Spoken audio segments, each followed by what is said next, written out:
হরে কৃষ্ণ, রাধে রাধে সবাইকে। আশা করি তোমরা সবাই অনেক অনেক ভালো আছো। তো আজকে কিন্তু আমাদের বাড়িতে ছিল হচ্ছে বৈষ্ণব সেবা, যার জন্য কিন্তু আমি এখানে আমার গপ্পু সোনাকে মিষ্টি মিষ্টি করে সাজিয়ে পরে কিন্তু গোটা ঘরটা সাজিয়ে নিয়েছিলাম।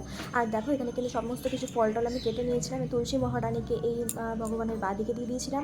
আর এখানে প্রভুদের জন্য প্যাকেটের ব্যবস্থা করা হয়েছিল, তার জন্য কিন্তু আমার বর এখানে এগুলো সব রেডি করছিল। আর আমি কিন্তু এবার চলে যাবো নিজেকে রেডি করতে। তারপরে কিন্তু চলে এসেছিলো সবাইকে আমি রেডি করতে 7:30টার মতন। আর তারপরে কিন্তু এখানে সমস্ত কিছু মাইক ফাইকগুলো সেটিং করে নেওয়া হচ্ছিলো।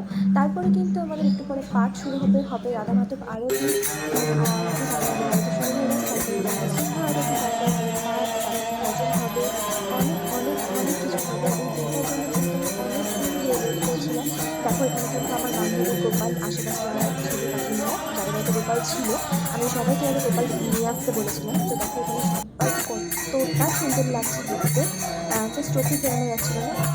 হ্যাঁ, আজকের কীর্তনটা কিন্তু অনেক সুন্দর হয়েছিল, মানে গানটা জাস্ট ধারণার বাইরে ছিল। তো তোমরাও সবাই আমার সাথে শোনো।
আমাদের কিন্তু কীর্তন শেষ হতে হতে অনেকটাই রাত হয়ে গেছিলো, প্রায় 10টা 15 মতন বেজে গেছিলো।